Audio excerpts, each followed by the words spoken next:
sertanya semua lembaga untuk umum.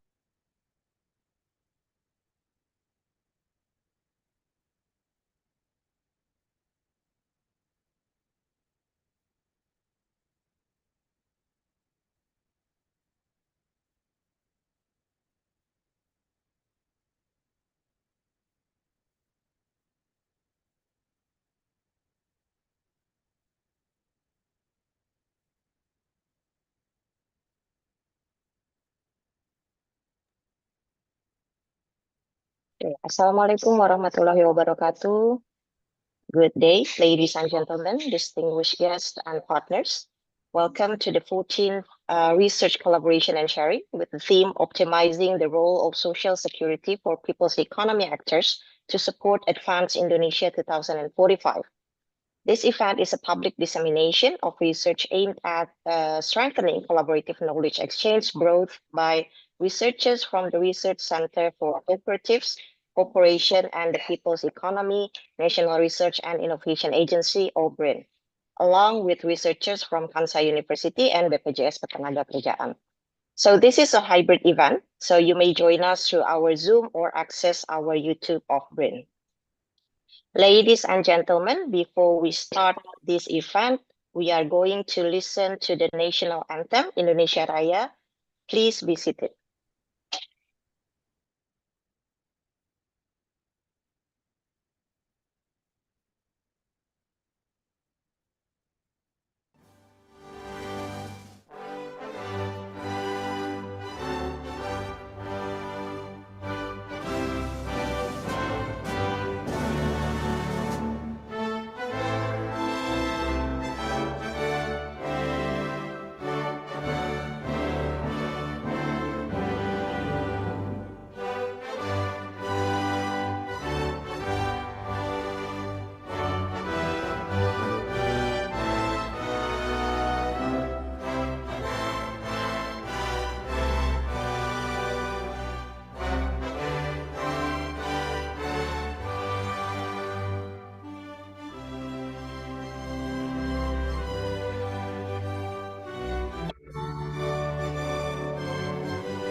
Okay.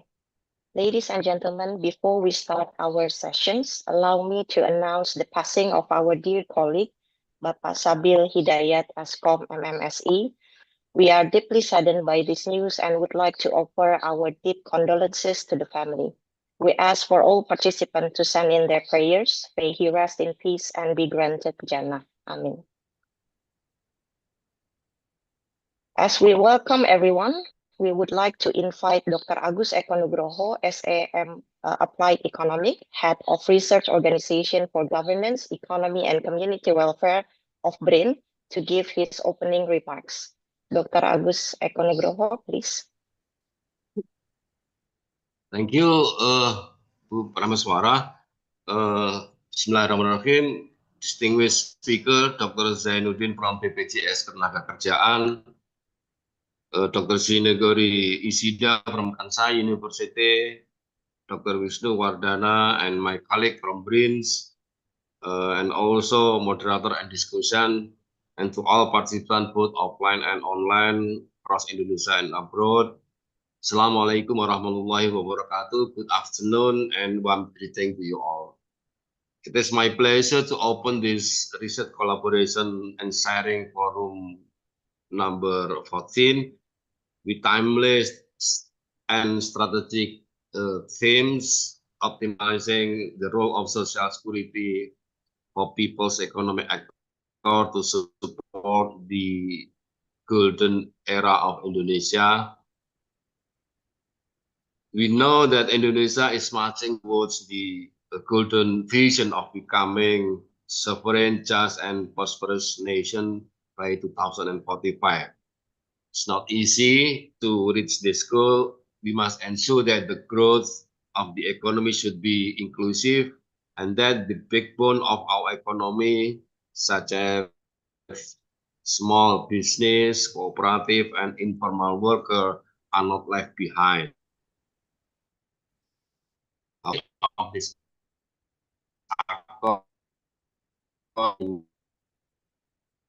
been uncovered by social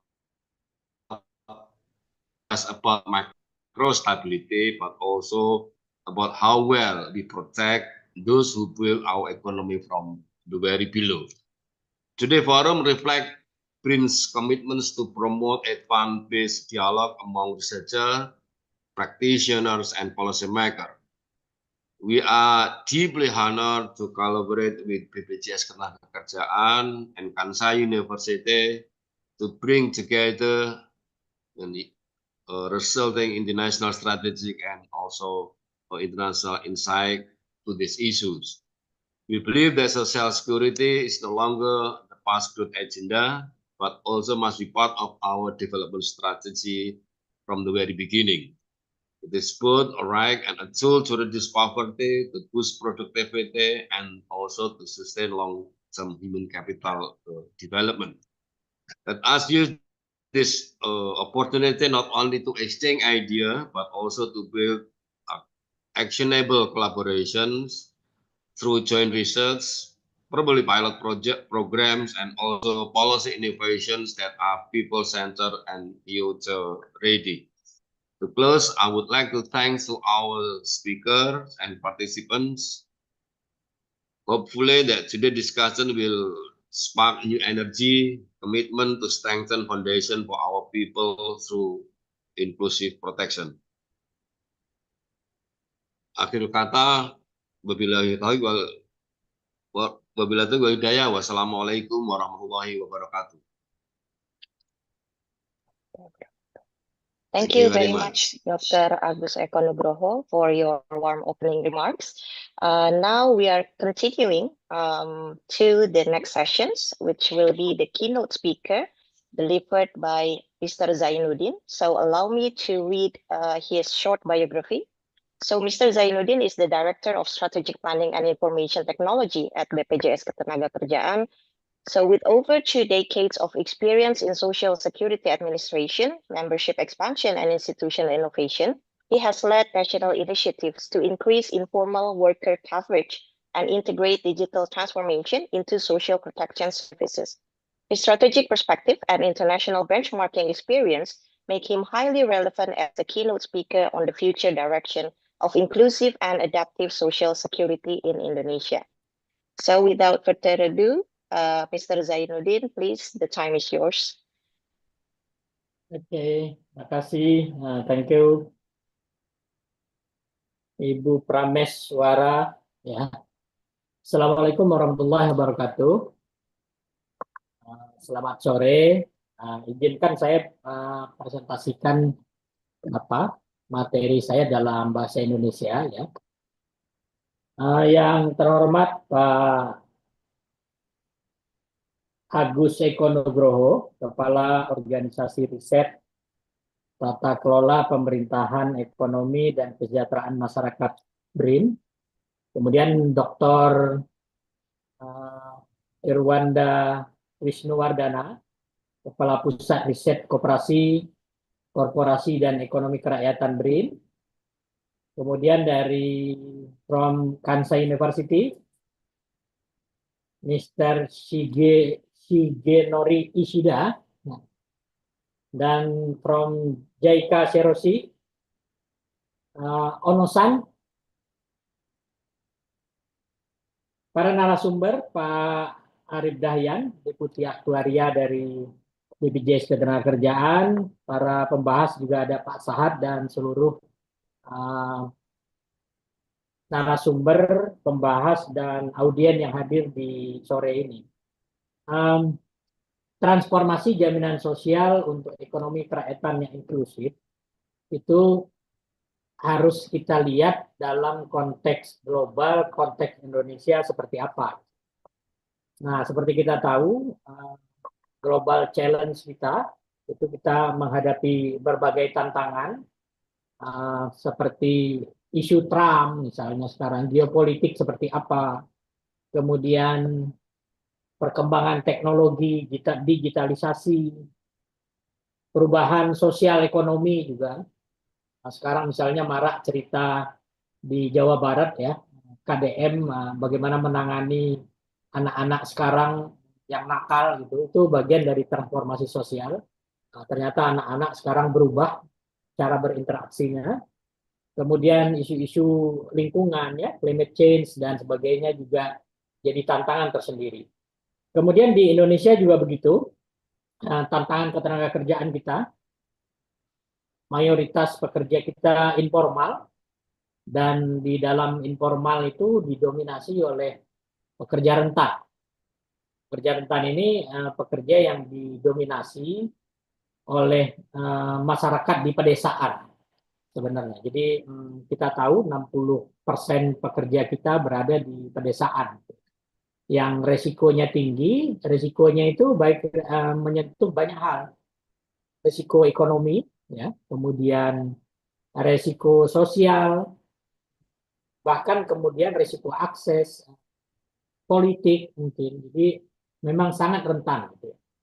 Nah, kemudian pola hubungan kerja kita, hubungan industrial kita juga mengalami perubahan, perkembangan. Jadi dari formalisasi ke informalisasi sebenarnya sistem hubungan kerja kita. Muncul sekarang lagi trending di kita isu outsourcing. Kemudian ada pola hubungan kerja kemitraan, partnership di driver online ya. Kemudian masuk juga merambah ke beberapa sektor industri yang padat tenaga kerja ya. Kemudian isu magang juga. Sekarang magang bukan lagi magang pendidikan, tapi magang sudah bagian dari magang kerja, ada vokasional dan macam-macam. Nah, kemudian Indonesia juga dihadapi dengan bonus demografi, aging population sudah mulai, tapi tantangan menghadapi kita di depan, ternyata semakin tua kita, apakah kita siap hidup lebih tua lagi kira-kira? Apakah mereka punya jaminan sosial? Nah, seperti kita tahu misalnya Indonesia saat ini rata-rata kemiskinan di lansia itu lebih tinggi dari kemiskinan di rata-rata nasional. Jadi inflasinya lebih tinggi. Nah, artinya orang Indonesia menghadapi aging population, tuanya bagus, tapi apakah tuanya siap dengan kehidupan yang lebih baik dari sisi kehidupan sehari-harinya dan covering jaminan sosialnya seperti apa? Kemudian jaminan sosial di kita apakah sudah ideal dibandingkan dengan luar negeri, dibandingkan best practice yang ada di luar negeri. Seperti kita tahu baru 40%, baru 14% penduduk Indonesia yang punya hari tua dan pensiun. Padahal idealnya di luar negeri itu best practice di banyak negara itu di 60%. Negara-negara Skandinavia dan sebagainya itu bahkan udah mencakup akumulasinya ya aset under management dari social security-nya itu di atas 100% dari PDB-nya. Nah, ini tantangan kita, middle income trap juga gitu. Indonesia dalam beberapa tahun dekade terakhir tumbuhnya nggak pernah lebih dari 5% atau kisaran 5% gitu. Dan ada tren kelas menengah kita juga menurun. Kemudian dari sisi jaminan sosial juga, jaminan sosial itu sebenarnya merupakan hak asasi manusia. Ada konvensi ILO-nya dan kita sudah ratifikasi itu, ya. Kemudian harusnya jaminan sosial itu secara nggak sadar kalau kita perbaiki itu bagian dari perbaikan untuk mendukung ketahanan nasional. Tantangannya saat ini khususnya jaminan sosial di ketenagakerjaan, awareness-nya masih rendah, dan coveragenya khusus informal dan UKM juga masih rendah. Itu tantangan global dan tantangan Indonesia saat ini. Kemudian bagaimana kita lihat dunia khusus terkait dengan jaminan sosial. Nah, kalau kita lihat beberapa negara di atas ya, negara-negara Eropa, Skandinavia ya, Islandia, Denmark, Belanda, itu mereka aset dana pensiunnya itu bahkan berapa kali lipat daripada PDB-nya. Ya, Belanda misalnya 210%, Denmark 175%, Australia 120%, dan di Asia Tenggara sebenarnya di level atas itu top 5 itu ada Singapura. Ya, ada Singapura. Nah, kalau kita lihat di Asia juga yang bagus Hong Kong ya, Tiongkok, Malaysia tetangga kita udah 67%, mereka udah di atas kondisi best practice-nya yang terbaik tadi kan 60%. Jepang ya, yang Mr. Ono dan Mr. Ishida yang hadir di sini juga cukup bagus ya, sudah 155% dari PDB-nya. Indonesia akumulasi AUM asset under management untuk social security-nya baru 6,8% dari PDB. Jadi kalau menuju kondisi ideal tadi kelihatannya kita harus kerja keras betul nih. Ya. Jadi harusnya ada, dan kita tahu jaminan sosial yang bagus ditandai dengan kelolaan aset jaminan sosial yang besar itu seiring dengan tingkat kebahagiaan sebenarnya.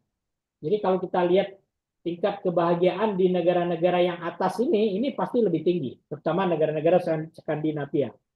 Nah, terus bagaimana BPJS Ketenagakerjaan pengen berperan ya?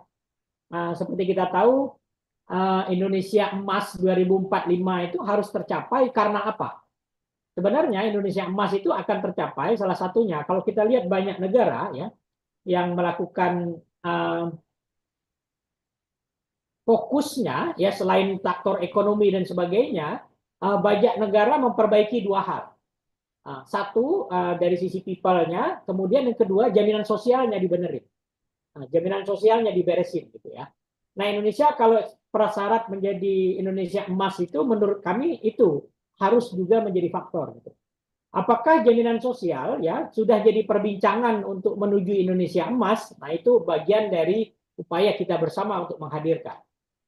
Nah, minimal ada 3 peran yang akan dilakukan oleh kita untuk menuju Indonesia Emas itu sebenarnya saya menyebutnya 3P. Satu, perlindungan, ya. Kemudian pemberdayaan. Nah, ketiga, pendidikan. Nah, perlindungan seperti kita tahu sekarang coverage peserta aktif, kami nyebutnya aktif. Nah, jadi kami tidak menghitung peserta. Kalau total peserta kami sebenarnya udah lebih dari 65 juta.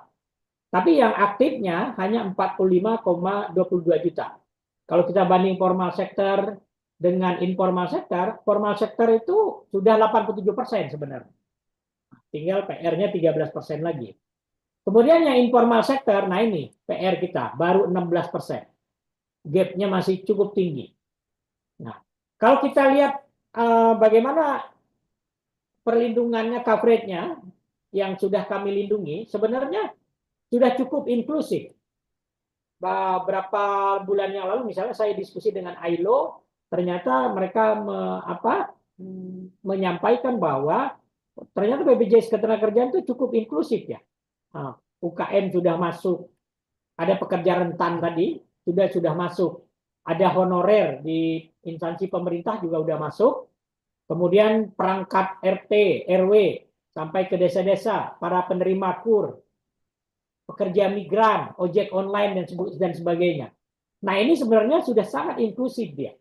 Jadi yang dulu jam sostek itu BPJS Ketenagakerjaan itu hanya dikenal di sektor formal, sekarang sudah masuk ke ranah-ranah informal sektor, bahkan desa menjadi fokus kita. Pasar-pasar tradisional menjadi fokus kita. Itu dari sisi perlindungan. Nah, ini yang harus dinaikkan terus coverage-nya sampai ke kondisi ideal. Kemudian dari sisi pemberdayaan, sebenarnya BPJS Ketenagakerjaan itu contoh 2024 itu kita menggelontorkan uang ke beredar itu 57,12 triliun. Meliputi 4,2 juta orang. Nah, itu terdiri dari kita berikan kepada 5 program kita. Nah, ini otomatis menggerakkan ekonomi sebenarnya. Ya. 57,12 triliun itu menggerakkan ekonomi nasional, dan selain itu kita juga memberdayakan menciptakan lapangan kerja baru dengan pola perisai yang kita adopsi dari Saroshi Jepang. Ya. Kemudian ada program return to work, dan di sisi pendidikan setahunnya kita udah 107.000 anak tetap melanjutkan sekolah. Ada survei yang menarik, Bapak Ibu semua.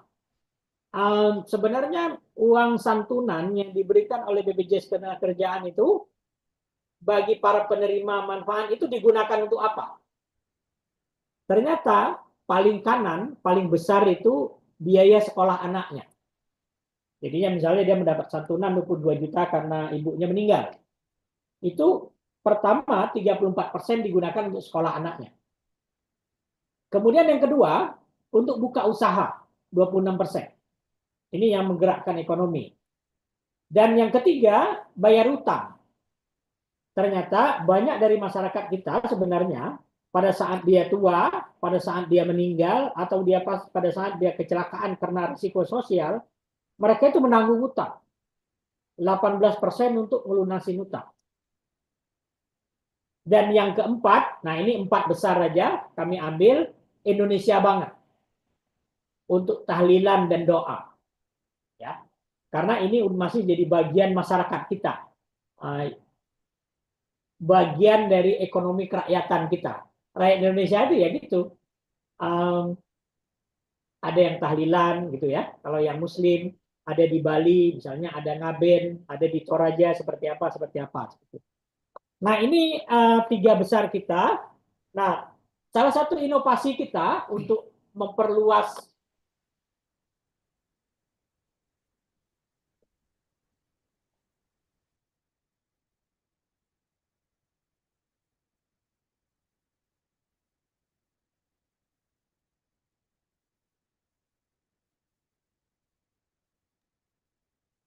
Ya, Pak Zainuddin sepertinya ada permasalahan teknis ya, Pak. ya, PPT-nya tidak muncul ya. iya.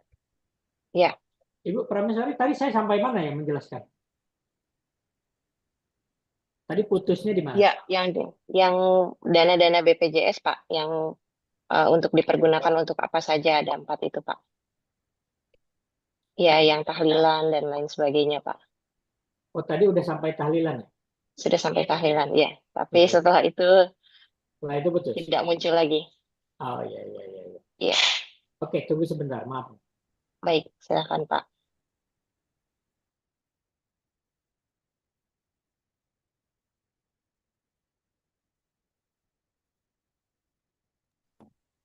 Oke, sudah kelihatan Bu Prameswari? Sudah terlihat, Pak. Silakan. Oke. Pada tahun 2016 kami belajar dengan Jepang. Ini Mr. Ono tahu sejarahnya. Jadi kita mengadopsi di Jepang itu ada konsep Saroshi dan Jimmy Kumia.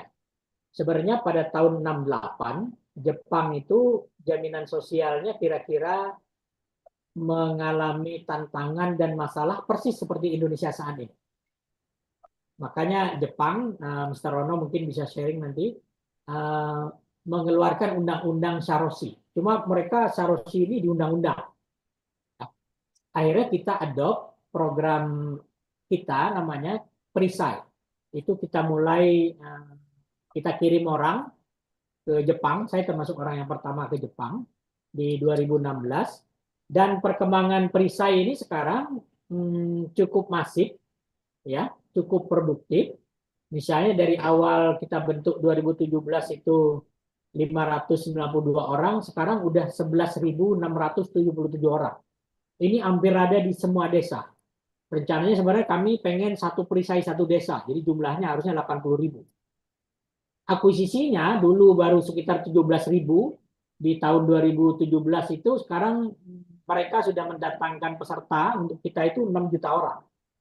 Nah, ini program bagus banget. Ada skemanya, adalah perisai ini orang yang kami didik sebagai agen kami. Mereka kepanjangan tangan kami yang berada di desa, yang berada di pasar. Nah, mereka akan dapat fee seperti agen asuransi itu kalau mendatangkan peserta, kalau mengkolek iuran dengan baik. Nah, ini banyak cerita. Ada orang-orang yang dulu misalnya di beberapa daerah, misal di Nusa Tenggara Timur itu ada perisai kami, bagus banget karena bagi mereka di sana dapat uang 1 juta per bulan dari fee-nya perisai itu udah cukup membantu kehidupan mereka. Nah, ini yang kita adopsi terus dan kita kembangkan terus, dan ini menjadi bagian dari strategi kami untuk membuat jaminan sosial ini makin inklusif untuk masyarakat bawah terutama. Karena problem kami adalah coverage tadi, kalau orang di kota-kota itu udah jadi peserta, tapi problem kami adalah masyarakat informal yang ada di desa, yang di pasar-pasar tinggal itu yang belum jadi peserta. Nah, ini untuk itu strategi untuk universal coverage ini menurut kami ada untuk mencapai misi transformasi sosial sesuai dengan cita-citanya Pak Presiden Prabowo. Nah, ada 3 misi transformasi sosial itu, program-program digitalisasi terus kami kembangkan. Kami punya JIMO misalnya. Dengan adanya JIMO itu misalnya 2/3 layanan klaim kami sebenarnya sudah online. Jadi masih tinggal 1/3 aja yang orang datang ke kantor kami. Nah, yang lainnya orang bisa klaim lewat JIMO dan orang bisa klaim lewat video call aja selesai. Kemudian perluasan untuk akses, untuk memperoleh informasi, untuk proses pembayaran dan sebagainya, ini sangat penting di era digitalisasi ini. Kemudian bagian kedua, collaboration menjadi penting juga, ya. Tugas meningkatkan coverage BPJS Ketenagakerjaan itu bukan hanya tugas BPJS Ketenagakerjaan, kolaborasi sinergi dengan kementerian lembaga, ya, dengan Pemda dan sebagainya untuk menjangkau BPJS coverage BPJS Ketenagakerjaan makin inklusif itu sangat penting, termasuk dengan BRIN, ya. Kajian-kajian dan riset-risetnya harus lebih banyak, ya, terkait dengan program-program ini. Riset menjadi bagian penting untuk bagaimana strategi agar tepat, agar fokus. Kemudian kolaborasi kami dengan mitra juga, tadi yang perisai, ya, kemudian agen-agen bank, agen pos, e-commerce dan sebagainya, itu juga sangat penting. Nah, benchmark jaminan sosial dengan negara lain agar terwujud praktek-praktek yang sehat, ya, yang governance juga sangat penting. Ya. Kemudian isu compliance juga jadi strategi kita, karena isunya memang sebenarnya di skala usaha yang besar menengah, isu mereka tinggal compliance. Compliance itu adalah gini, mereka belum mendaftarkan seluruh pekerjanya atau tidak melaporkan gaji yang benar, gitu ya, atau tidak ngikut program kami yang 5 itu menjadi lengkap. Itu isu mereka tinggal di situ. Sementara isu yang lain adalah kalau di UKM dan informal itu adalah isu perlindungan yang mereka belum ikut sama sekali. Nah, ini tantangan kita, harus kita dorong bersama-sama. Nah, untuk itu kami menyambut baik diskusi kali ini, Pak Agus, Pak Irwanda, ya. Mudah-mudahan kolaborasi kita antara BPJS Ketenagakerjaan, BRIN, dan dari Kansai University kita bisa lanjutkan dan kita perkuat terus, termasuk kolaborasi dengan JICA Saroshi-nya Jepang, ya, dari Mr. Ono. Demikian keynote speech dari saya, lebih kurang mohon maaf. Assalamualaikum warahmatullahi wabarakatuh. Waalaikumsalam warahmatullahi wabarakatuh. Terima kasih banyak Pak Zainuddin atas insight-nya. Baik. So ladies and gentlemen, we would like to invite you to open your video, if it's possible, if you may, to have our photo sessions.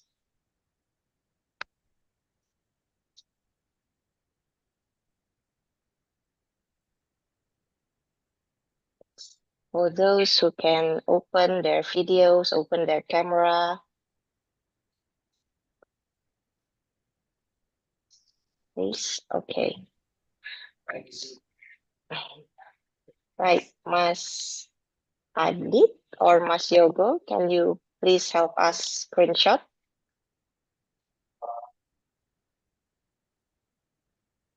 Okay, this is the first page, and then the second page.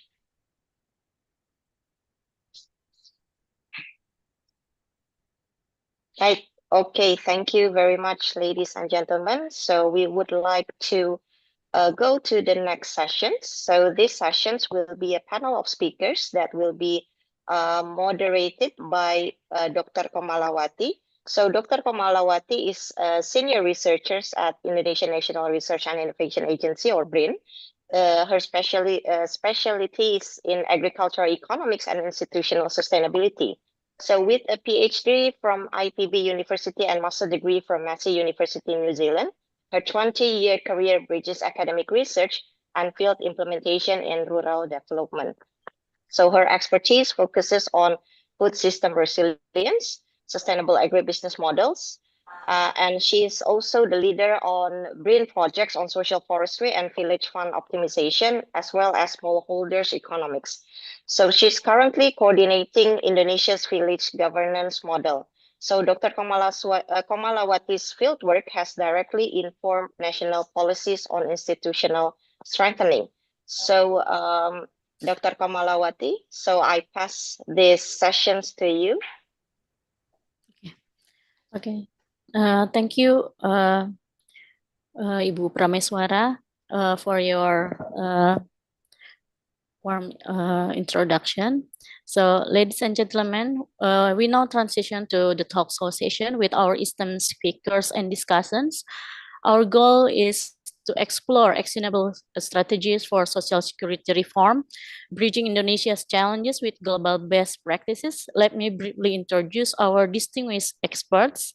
The first one is Mr. Arif Dahyan Supriyadi, MSc, SAI, is the Deputy Director of Actuarial and Social Security Research at BPJS Ketenagakerjaan, with over 20 years of experience in social insurance, actuarial modeling, and pension systems.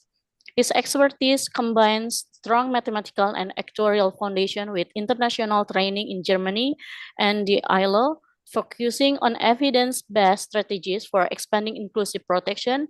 His leadership in research and evaluation makes him a key voice in designing sustainable and data-driven social security policies for Indonesia's informal economy.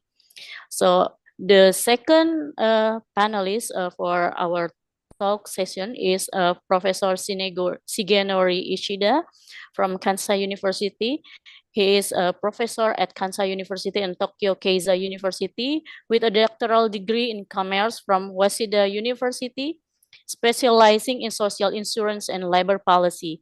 He has extensive academic and policy-oriented experience in analyzing the institutional design and sustainability of Japan's social security system, particularly in relation to SMEs and informal workers. His comparative insight into Japan's multi-pillar protection framework provide valuable lessons for countries like Indonesia navigating similar demographic and economic transition. With a deep understanding of both theory and practice, Prof. Ishida brings a global perspective that is essential for designing inclusive and adaptive social protection systems. And the third panelist is Dr. Irwanda Wisnuwardana. He is the head of the Research Center for Cooperative Corporation and the People's Economic at BRIN, with over a decade of strategic research experience in social protection systems. His portfolio includes pioneering policy studies on labor, social security, informal worker coverage, and the effectiveness of the precise agent-based enrollment model. As a lead researcher collaborating with BPJS Ketenagakerjaan, he has authored both national and international publications on social security and its role in poverty reduction. His multidisciplinary expertise and policy engagements make him a credible and insightful voice in advancing inclusive and sustainable social protection in Indonesia. And then we move forward to our two discussion that will be enrich our discussion today. The first one is Mr. Sahat Aditya Silalahi. He is a senior researcher at Indonesia National Research and Innovation Agency, specializing in SME development and social protection policy. He has published extensively on halal economics and SME resilience in Scopus Index journals. His current work focuses on informal sector protection with BPJS Ketenagakerjaan and Hajj financing reforms, bridging research and policy for inclusive economic growth. And the last discussion for today's discussion is Dr. Yoshihiko Ono from Japan Sclerosis Federation. Mr.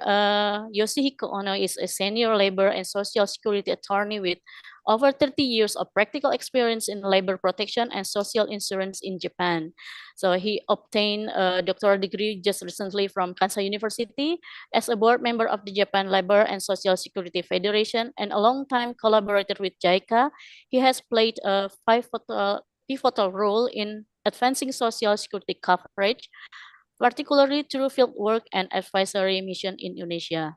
So his work also has emphasized the importance of human-centered and analog-based outreach models, making his expertise highly relevant to contexts where informal labor dominates.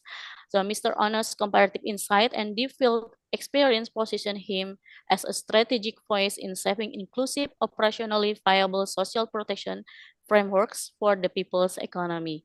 So as we move forward to our first discussion, I may remind you for the audience, for online participants, we will have the Q&A session, and please use the Q&A function if you'd like to follow up the discussion.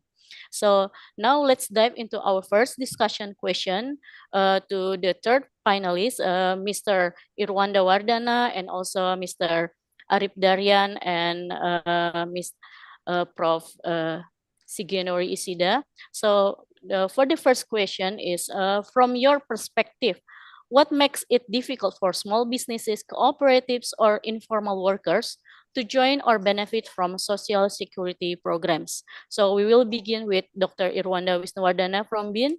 Mr. Irwanda, based on your research, what are the key barriers preventing these groups from accessing social security? Thank you, Bu Lala. Assalamualaikum warahmatullahi wabarakatuh. Good afternoon, everyone. Thank you, Pak Zainuddin. Thank you, Pak Agus Eko, and everyone else in the meeting room. It's an honor to be here among you all. So we often speak of growth, investment, and digital innovation, but let us not forget no nation can truly claim to be advanced if its people remain economically vulnerable. So already mentioned by Dr. Jai that more than 120 million Indonesians earn their livelihoods through MSMEs, micro, small, medium enterprises. And they are the engine of our economy, but many of them are one illness, one accident, or one setback away from poverty. That's why this discussion is so important. Social security is not only legal rights, it is a transformational tool to protect, to empower, and to uplift the people's economy. So we are not just talking about policy today. We are talking about building dignity, reducing fear, and unlocking the full potential of our people. Regarding the questions from Ibu Lala, I once met a farmer in Kulon Progo, Yogyakarta, who never thought about joining BPJS TK. He told me, if I'm sick, I just take rest. I have no money to pay the premium. So this mindset isn't because of people reject protection, but it's because the system feels far away. Most informal workers don't see social security as relevant, accessible, or worth it. They worry it's too bureaucratic or too expensive. So ironically, when something goes wrong, such as an illness or accident, they turn to online loans, pinjol, and fall into debt. What's missing is trust, simplicity, and presence. People must feel that social protection is for them, not just for the formally employed.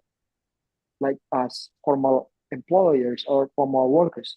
So if we ignore this, we keep building an economy where the majority stay one step away from collapse. That's makes it difficult for them to join the social security program. That's my point of view. Thank you, Dr. Iwanda. Now let's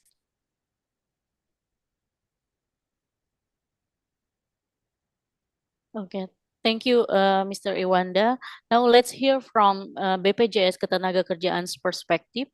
How about Mr. Arif Dahyan Supriyadi, as a Deputy of Actuarial and Social Security Research, what operational challenges does BPJS face in enrolling these informal sector workers? Yeah, thank you, Bu Kumala. Your Honor, ladies and gentlemen from BRIN, also from Kansas University. So some of the keywords have mentioned by Pak Jaya previously. So I made an additional, maybe more in detail, yeah. Based on our experiences for almost nearly 2 decades in implementing and encouraging informal sector or self-employed in the previous business before we redefine the self-employed into we call BPU so we encourage some we have taken some steps regarding to cater the behavior of the informal sector to be able to expand our coverage. Plus, we realized that their characterization in economic is really volatile. So, but we also realized that today we develop our economy into digital. So it may be opportunity for us to incorporate them into the system, but there are also challenges here. By doing that steps, we have to be really good in integrating our data. So we have many resources of data in not only in the BPJS but also in tax office. We have also data in BPJS Kesehatan. We have data in Adminuk, we call Adminuk. We have in the statistic office. All the data may help us to identify them in the economy and also their identity. So they may be a clue by having captured them into the economic, like they also have a transaction in e-commerce. They also have a transaction in telecommunication. They also have access in the electronic payment. So the integration may be a key for us to incorporate them into the system. But there are also challenges. The policy to administer the one data policy is not available up until now. So second, we have also to raise needs. We also observe the development in the BPJS Kesehatan, how they can reach almost the universal coverage, not only within, I think, 6 years. The membership can rise up to 100 million of the population. So there's also interesting fact that how can them reach that achievement. So I think we observe by our previous research that might be needs that there is absent from our program, which is we know that the health benefit is an urgent benefit for the society. Imagine that the prevalence of the sickness may appear very frequent, and if the benefit isn't there, there will be a massive chaos in the society. So maybe that urgency is absent from our program. So we have to promote something which is more interesting to the marginal people, yeah, and also for the workers, especially in the informal sector. So again, I will talk later that our pension system will be the answer. First, the data integration is also the key. The second, maybe we can promote the pension system into the informal sector. Okay. So also the other thing that Mr. Dahyan, maybe we get your point, yeah, on your question. Maybe we would like to hear also from the international perspective. Okay. Yeah, thank you, Mr. Arif. Now we will get an international perspective from Professor Sindigenori Isida. How does Japan address similar challenges in covering its informal economic workers, and what lessons might apply to Indonesia?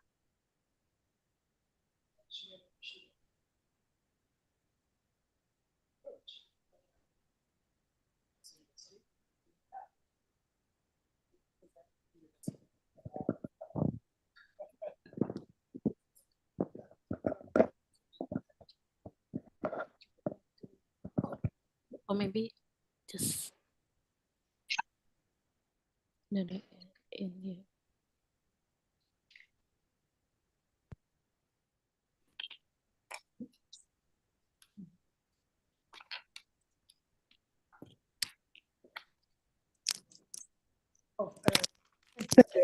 For very kind introduction, Ella, and a very good question.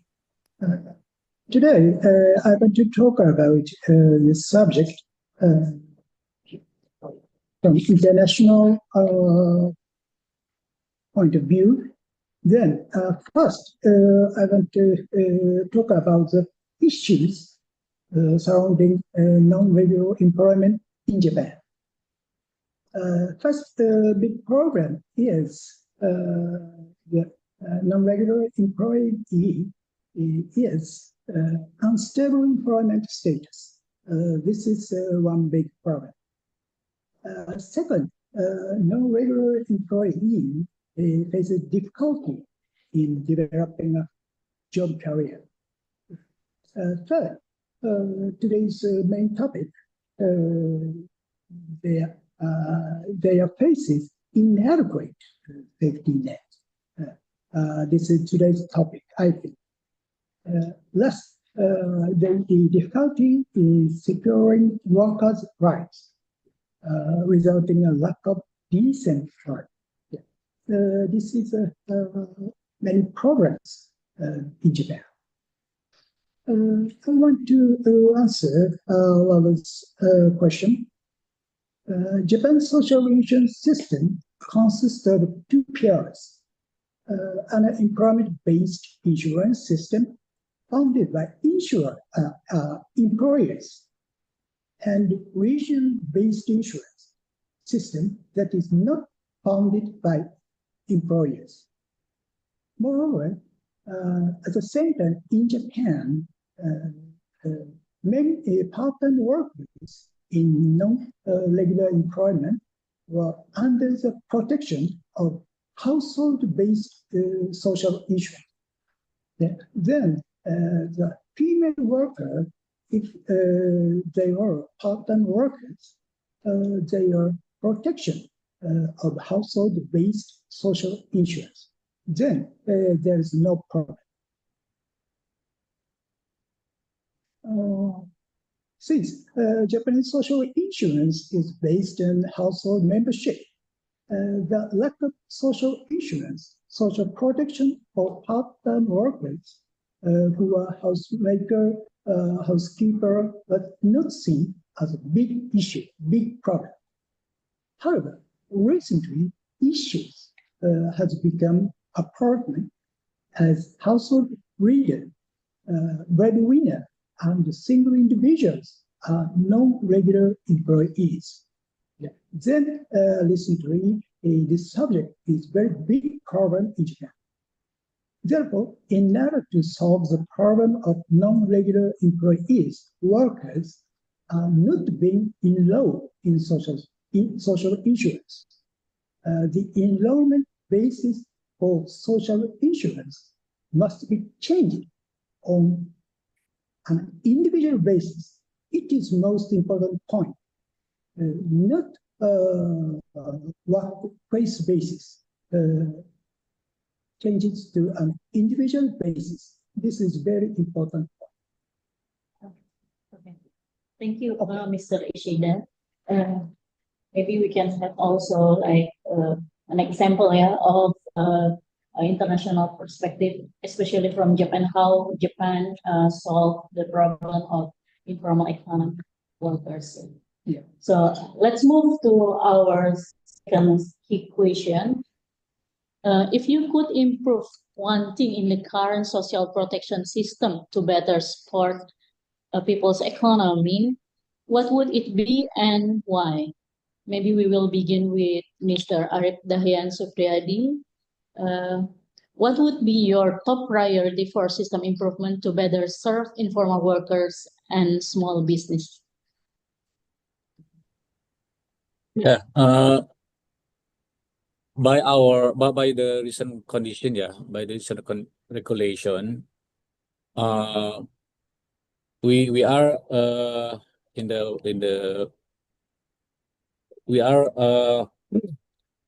the problem of shortage in the financing. Okay, in particular the death benefit and also the pension. But the pension, although it is the big amount of deficit there, but the deficit will be still a long time, about 49 year ahead. But the death benefit, the deficit will comes for another 4 years precisely in the 2029. So this is the top priority. Why? Because once we enlarge our coverage, the deficit will become longer, will become larger. So we are in the trap, how we can expand our informal sector, but on the other hand, there are a deficit third hand. So first we have to be conform with the regulation that will secure the funding. So we have to either raise contribution or adjust the benefit. Once the obstacle solved, we can talk about how we expand. So by the recent condition, we still confused, and we still in doubt whether we can expand rapidly or we have to be firm about the funding. So next, once we solve the financial condition, of course we have to first redesign the program, whether we can to avoid the adverse selection there, because by the recent condition, why the financial sustainability in the threat, because the scheme invite only the older age, so we do not encourage the younger age to be member of the system. So how can we design the program to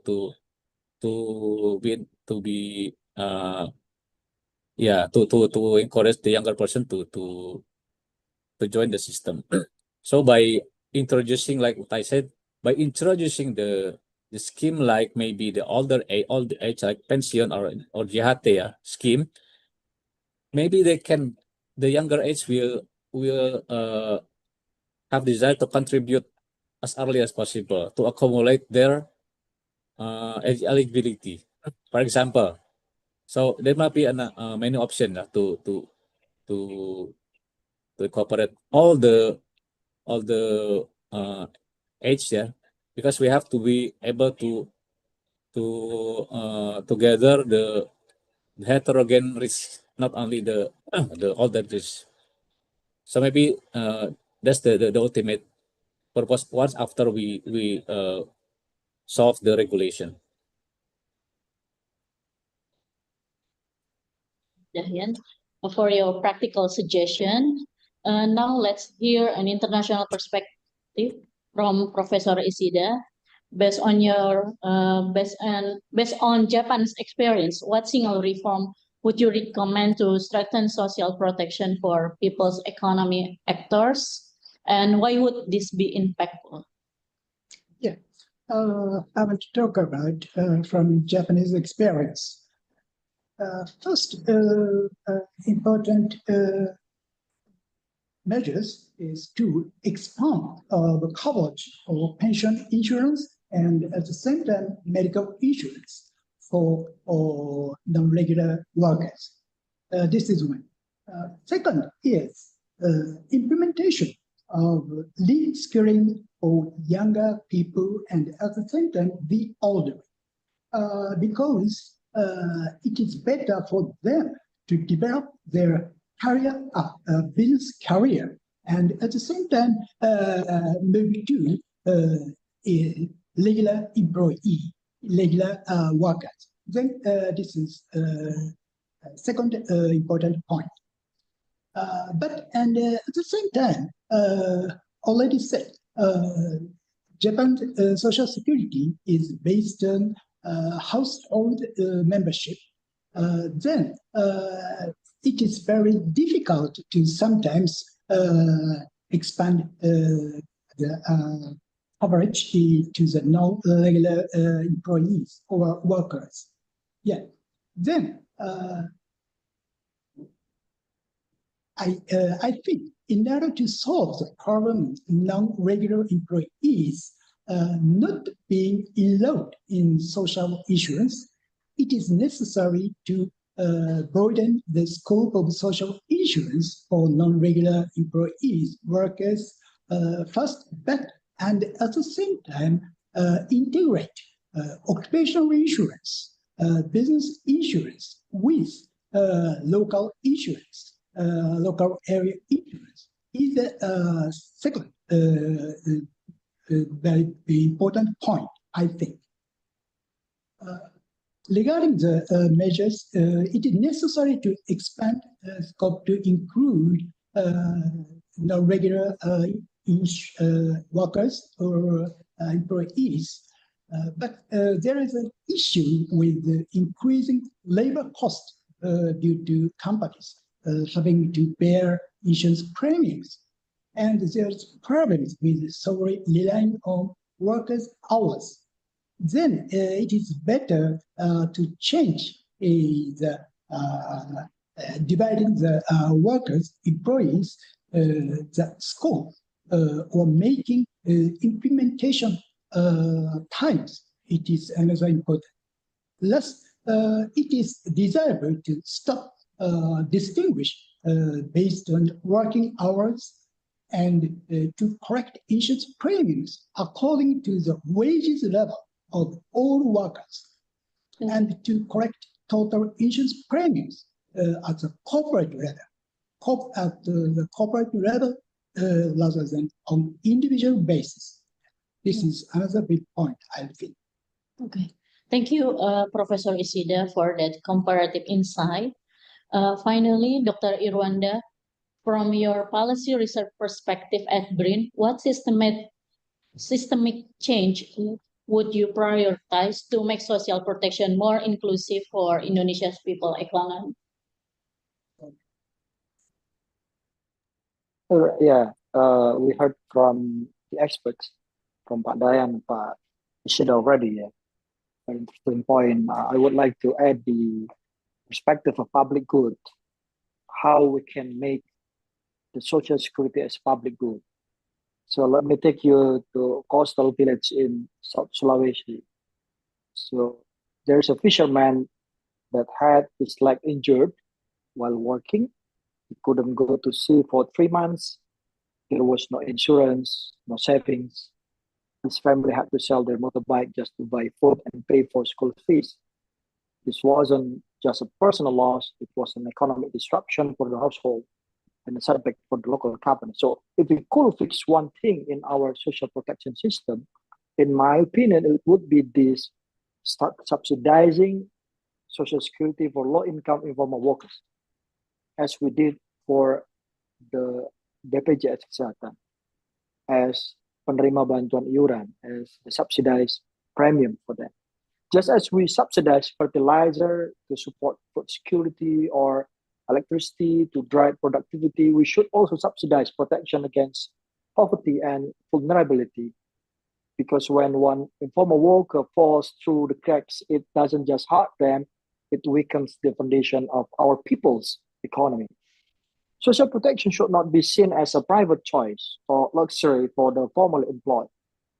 It must be recognized as public good, as I mentioned before, a shared investment in human resilience, social stability, and economic continuity, just like roads, bridges that connect communities and schools build future generations.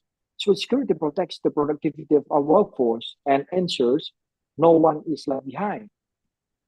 And this is how countries like Brazil, South Korea lifted millions out of poverty and built strong middle classes by embedding social protections as part of their national infrastructure.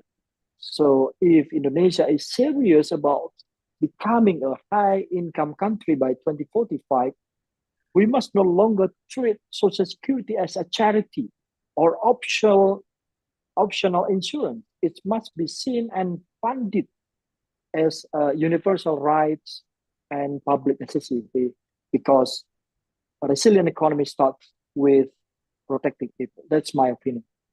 Thank you so much. Thank you, Dr. Iwanda, for the explanation. Now let's explore about real-world impacts with our third question. Can you share a good example, either in Indonesia or Japan, where Social Security made a real difference for small entrepreneurs or workers? Maybe we will begin with Mr. Arif Dahian. Could you share a success story from Indonesia where Social Security significantly helped micro entrepreneurs or informal workers?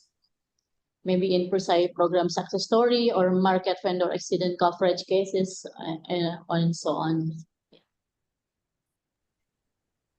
Yeah.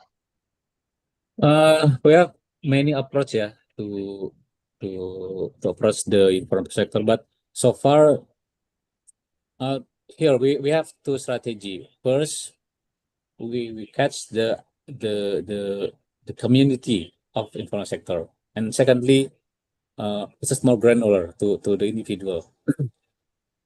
So we believe that the first strategy will more be effective than the second one. It is also proven, So proven. We also have those the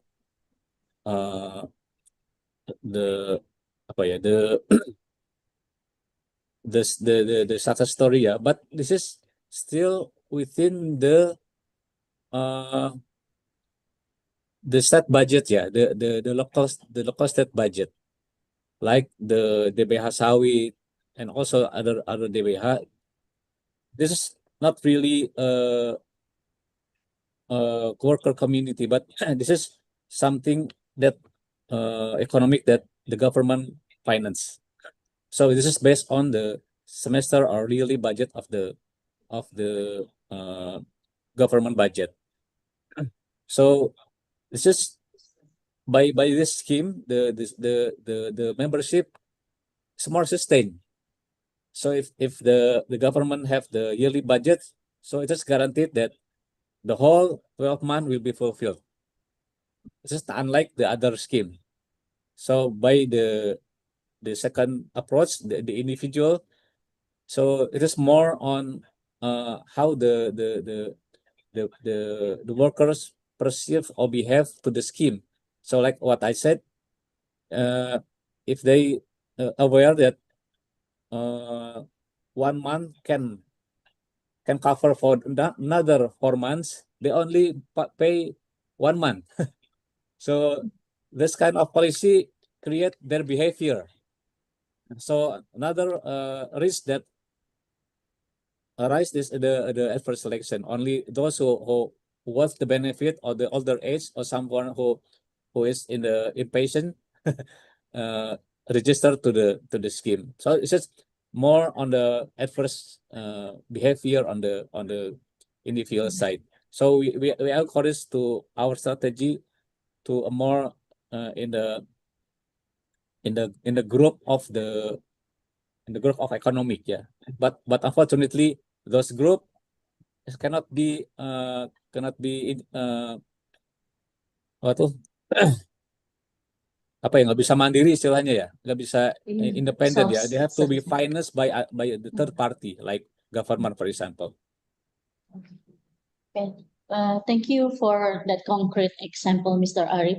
So now let's hear from Professor Isida. Could you also share a compelling case from Japan where social security transform outcomes for small business owners or non-regular workers? Maybe, for example, like freelancer pension schemes or disaster relief for small shops. Yeah. Sorry, I have a good example and at the same time proper example. Then I pass this question to Dr. Ono. Because Dr. Ono are well known such good and proper examination. Yeah, please. Okay. Let's maybe later on when we have the discussion, Mr. Ono can also give like an example, yeah, for the success story of the social security transfer outcomes for small business owners or non-regular workers. Is it okay, Mr. One? Okay, maybe. Yeah, so sorry. Maybe, yeah, we will give you later in discussion session for explain about this. Oral discussion. Okay. Okay, yes. Yeah. Okay. So maybe we will move forward to Dr. Orwanda. So from your research at BRIN, could you highlight an Indonesian case where social security provision created measurable improvement for people's economic actors, maybe in SMAS, digital platform integration, or maybe in village fund synergies? So yeah, thank you so much, Ibu Lala. So in one of the case of this utilization of social security for the MSME is we can found in Blitar, East Java. It's a batik artisan cooperative. So they had taken the step to register the members with BPJS Ketenagakerjaan. There is some principle for them, like there was no debt, no disruption to his household, and his family stayed afloat when the person who worked for the cooperative fell off his motorbike and seriously injured. So thanks to the participation in the program of BPJS Ketenagakerjaan, now all members can take business risks without fearing the worst. It gives them courage to grow. So this story reflects something deeply important, that when social security is in place, it transforms the way SMEs and informal workers operate. Instead of constantly fearing that they will get illness, injury, or old age, they can focus on improving their business, investing in better tools, or training new staff. So it becomes easier to plan for the future when your survival isn't constantly at risk. And internationally, we found that some of the cases, like in Brazil, they have the scheme that the informal entrepreneurs can pay a very small monthly contribution and get access to services, pensions, and even maternity benefits. So if you have children, you can have these also benefits from the membership. And the impact goes beyond individuals. Social security stabilizes communities, strengthens local economies, and helps micro enterprises scale up sustainably. Without it, a single illness can wipe out years of hard work. With it, business can bounce back and grow stronger. So when we talk about supporting MSME and informal workers, we must understand that social security is not just protection, it's productivity. It's not just insurance. It's a foundation for inclusive economic development. So let's stop thinking of it as a cost and start seeing it as essential investment in the backbone of our economy. That's our view on how to develop more and more social security into our people's economy foundation. Thank you so much. Thank you, Dr. Iwanda. It's a nice quote today, yeah, that social security is protection. It's not only protection, but also productivity. So maybe let's explore practical solution with this important question. How can we make social security easier to understand and more attractive for small-scale economic actors to join? So we'll begin with Professor Isida. Based on Japan's experience, what effective methods have you seen to simplify social security systems and increase participation among small businesses and independent workers? Yeah. I want to mention the Japanese work market structure. In Japan, the work market structure is double structure. One is the internal labor market, another is external labor market. Yeah. Internal labor market, the employees belong to the internal labor market is protected by the company and at the same time government, social security, and so on. But external labor, the employees in external labor markets is not protected by company and at the same time government. There's no protected by the social security. Yeah. This is very important point. Yeah. This is a Japanese labor market features. This we can indicate the double structure in Japan. Yeah, this is a very big problem. Then I want to conquer such structured program, but this program is rooted in Japanese culture. Yeah. Japanese history. Yeah. It is like English caste system. Yeah. Then it is very difficult to conquer structural problem. Yeah. Then search for institutions to go beyond labor market or labor market-based income security system. Yeah, is very important.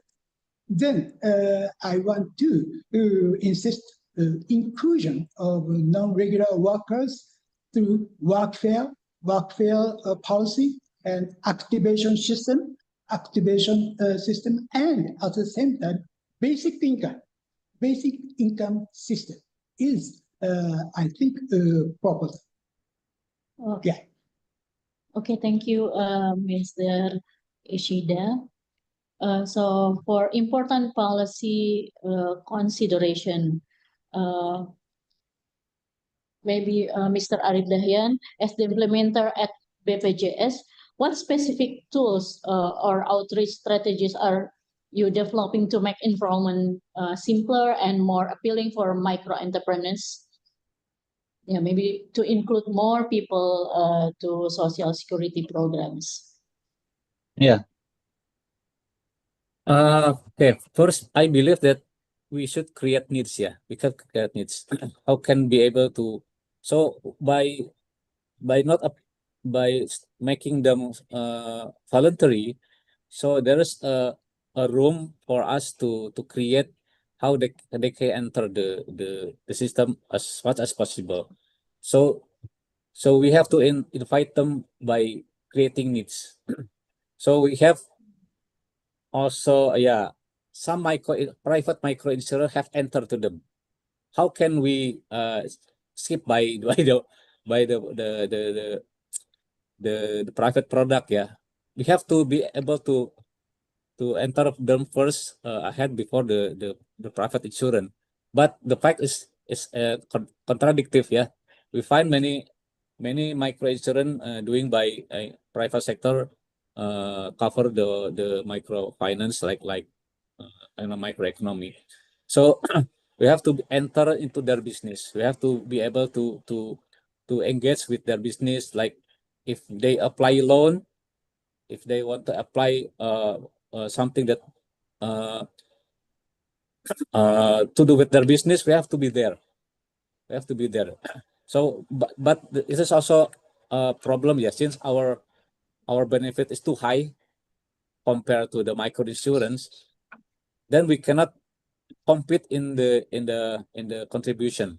So the private has much lower premium compared to our contribution. That's also a problem. So we believe that the needs should be there.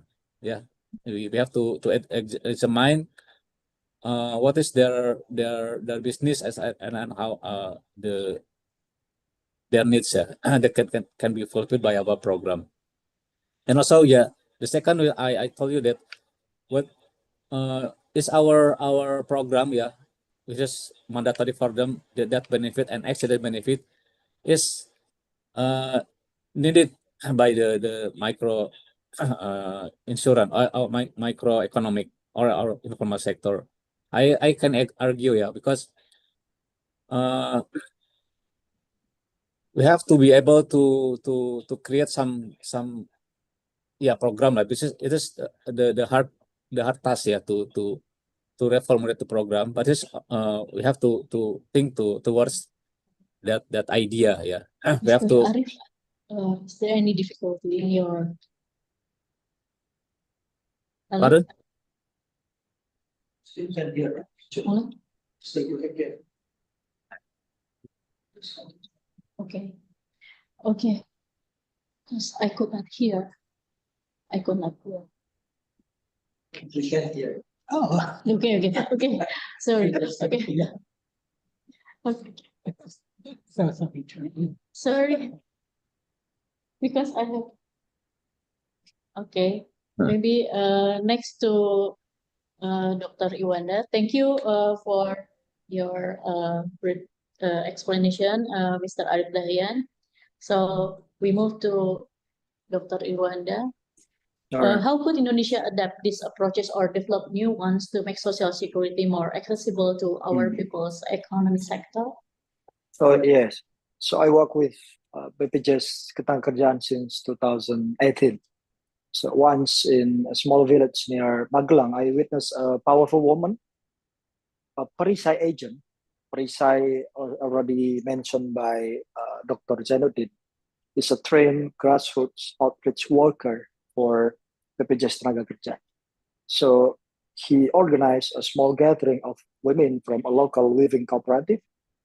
Instead of giving out brochures, she played a video showing another weaver from a neighboring district who had suffered an accident at work but was able to get full treatment and financial compensation because she was a BPJS participant.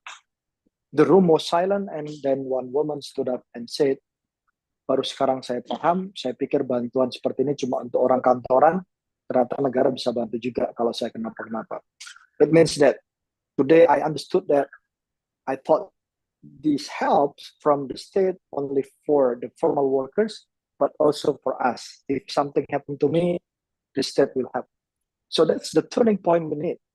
Because for most informal workers, Social Security isn't rejected. It's simply unknown, misunderstood, or out of reach.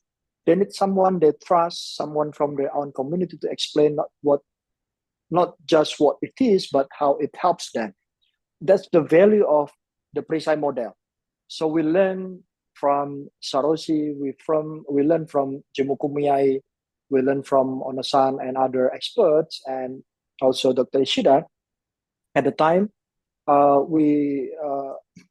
the researcher, we recommended to build this kind of perisai agents who are not bureaucrats. They are not bureaucrats, but they are trusted bridges. So they often come from the same communities they serve.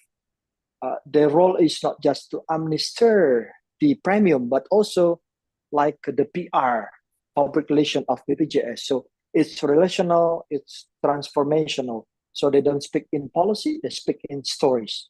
And in the stories, people find themselves. So when combined with influential community leaders like village heads, ustadz, ulama, pendeta, and leaders of people, PRISA efforts become amplified.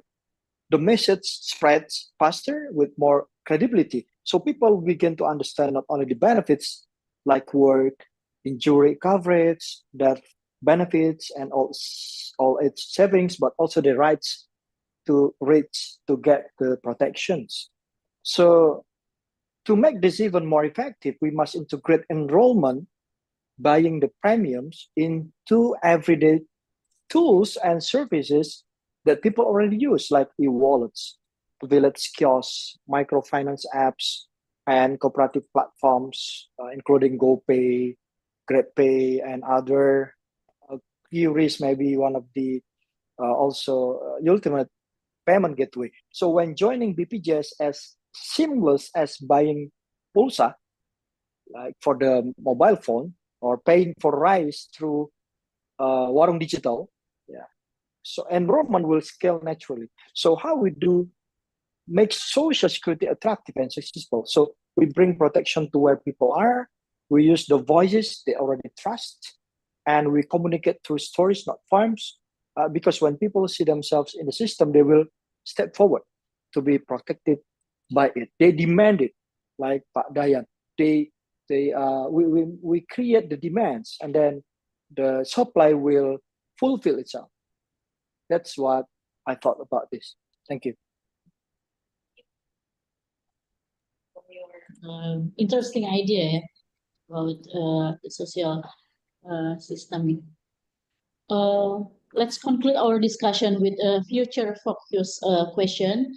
Looking ahead to 2045, what simple but impactful steps should we start taking now to ensure universal social protection for Indonesia's people economy?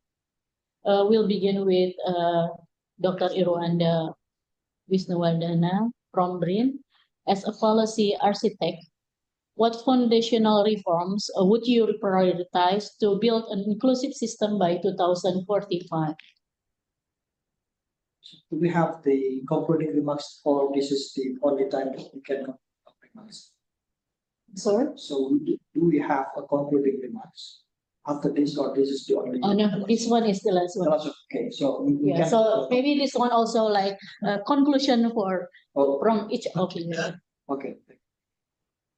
Asian. So in this point, the simple steps that we could do for making everyone that can get the protection they need. I think that first, let me ask you this: would we let more than 100 million Indonesians build our economy without ever protecting their future?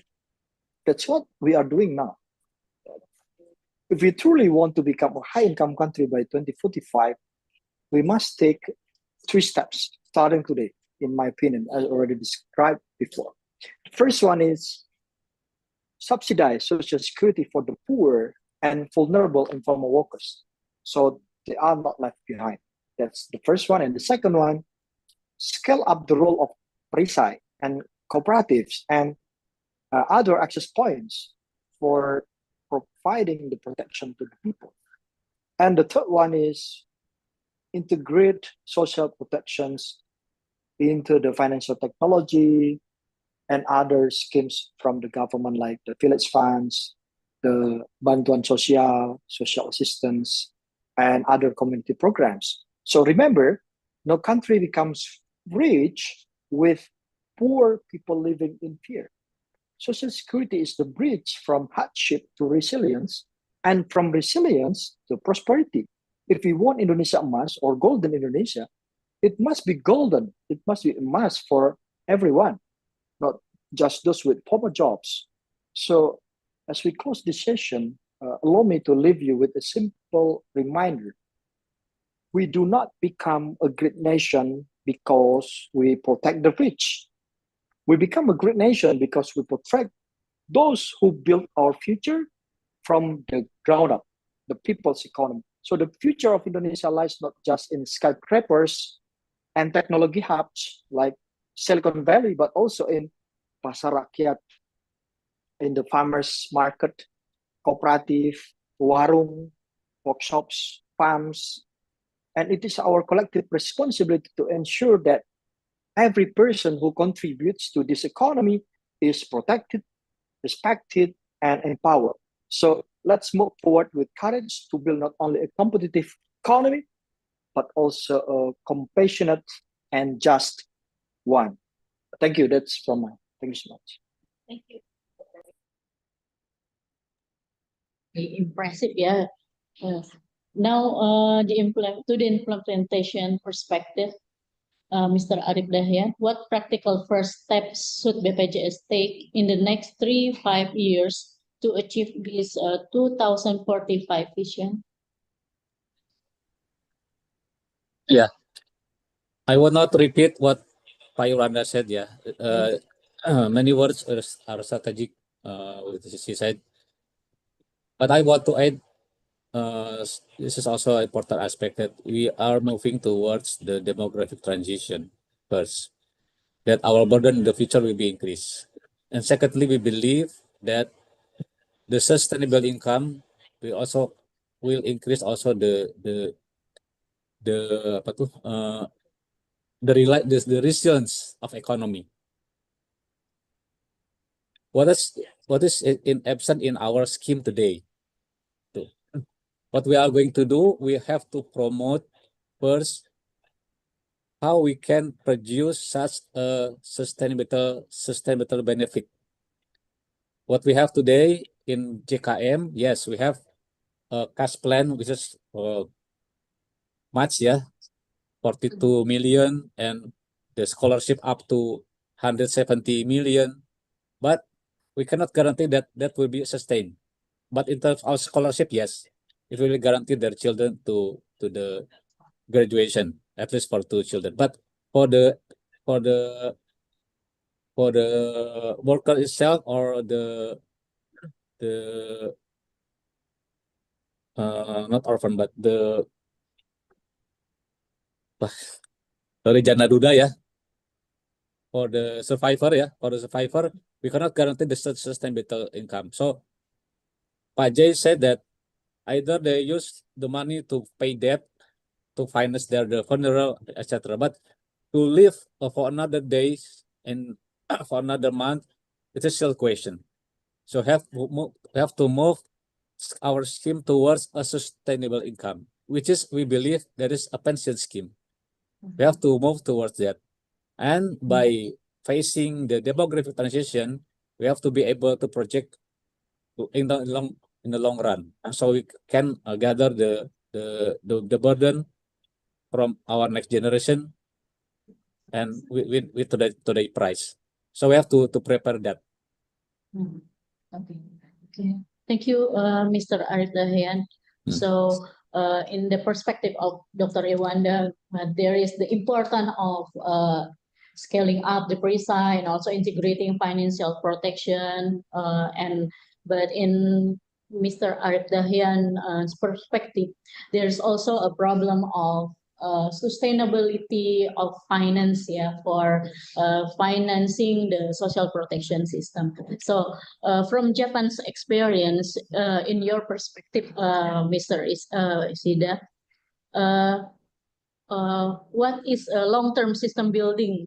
Maybe what lessons could guide Indonesia's incremental approach toward 2045? Maybe you could have a suggestion or more recommendation for Indonesia to achieve 2045. Yes. This question is very difficult to answer for me. Yeah. Then I want to point it another most important point in Japan.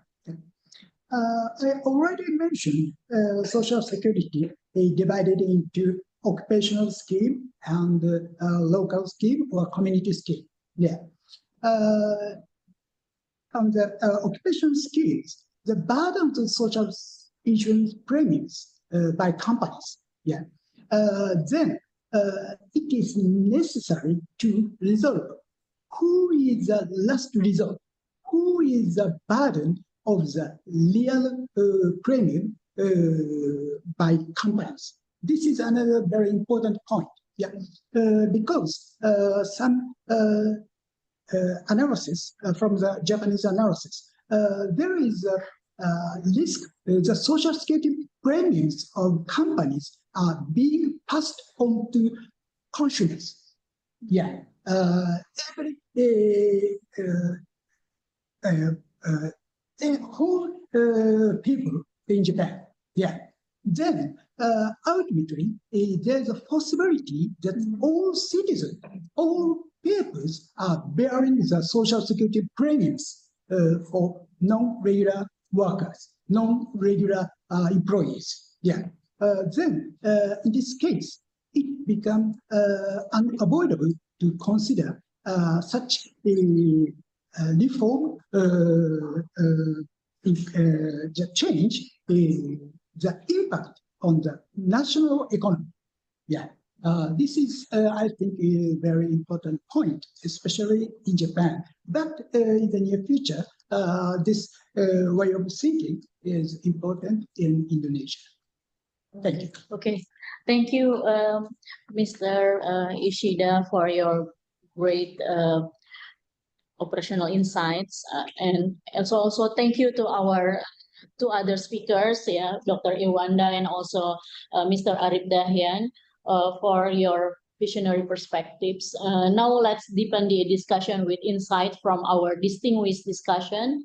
We'll begin with Dr. Sahat Aditya Silalai from BRIN, and then to Dr. Sahat, maybe as a senior researcher focusing on social governance, how do you evaluate the feasibility of these 2045 proposals?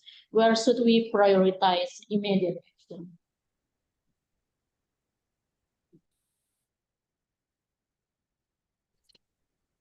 Terima kasih, Mbak Lala. Excuse me, I deliver in bahasa.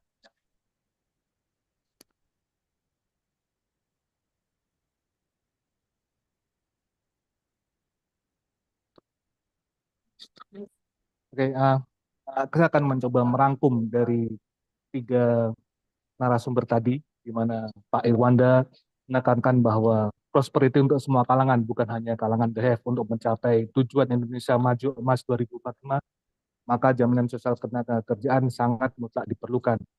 Kemudian tadi Pak Deputi Pak Dayan juga menekankan bahwa untuk meningkatkan kepesertaan khususnya di sektor informal, maka kita harus meng-create demands, namun juga harus bisa meng-create sustainable benefit berupa manfaat yang berkelanjutan, dan yang tidak kalah penting adalah ketahanan dana buat BPJS itu sendiri untuk membiayai berbagai program yang diberikan. Kemudian tadi highlight dari Profesor Ishida, tadi saya menangkap bahwa kata kuncinya adalah simplicity, sehingga bisa menjangkau seluruh lapisan masyarakat di Jepang. Mau di ini dulu, atau nanti aja terakhir ya. Kemudian terkait dengan pertanyaan dari Ibu Lala tadi, saya menggunakan 3 frame ini untuk mencapai bagaimana jaminan sosial ketenagakerjaan dapat mendukung tercapainya Indonesia Emas 2045.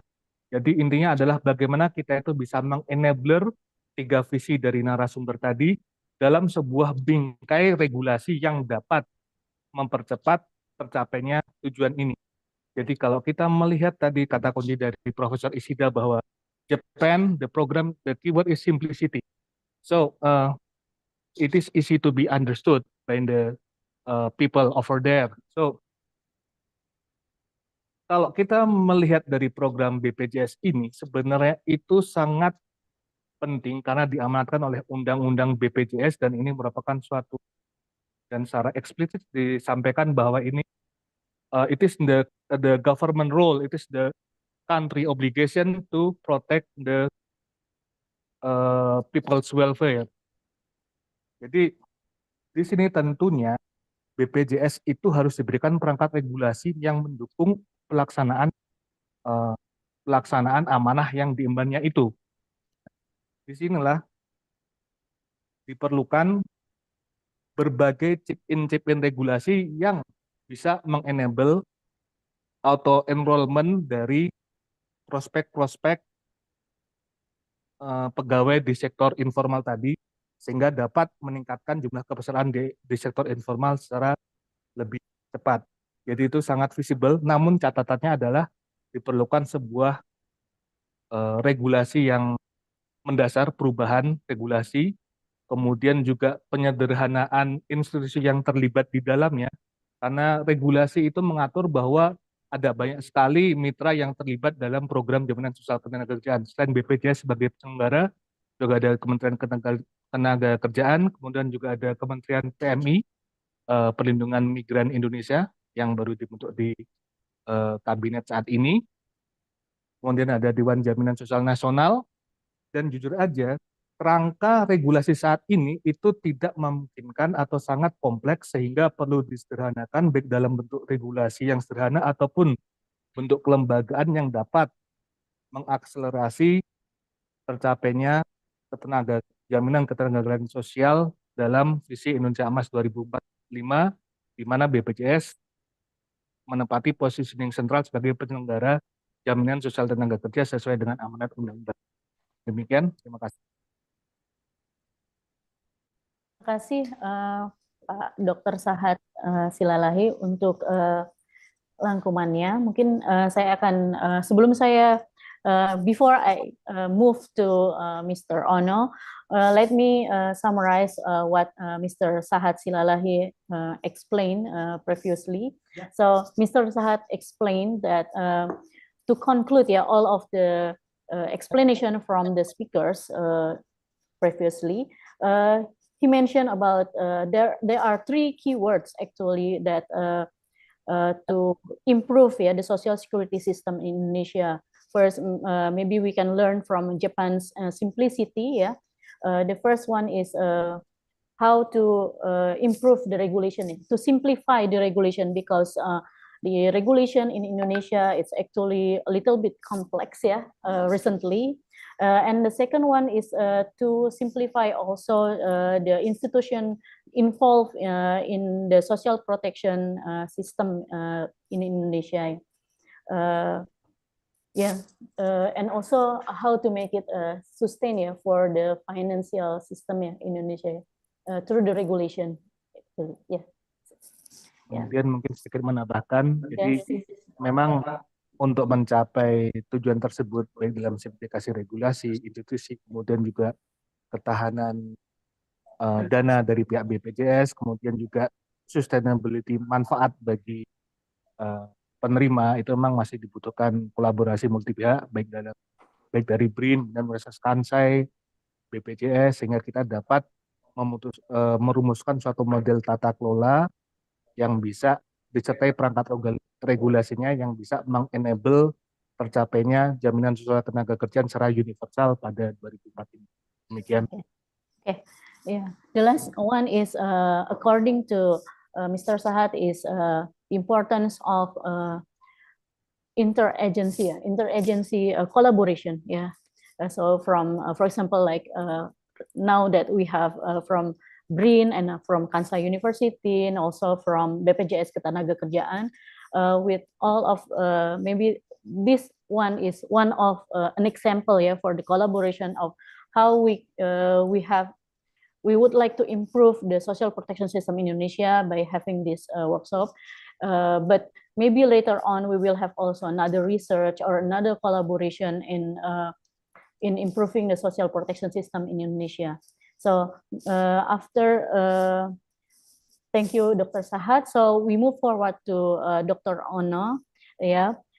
From Japan's experience, what actually key lessons from Japan's social protection evolution should Indonesia hit while pursuing these long-term goals?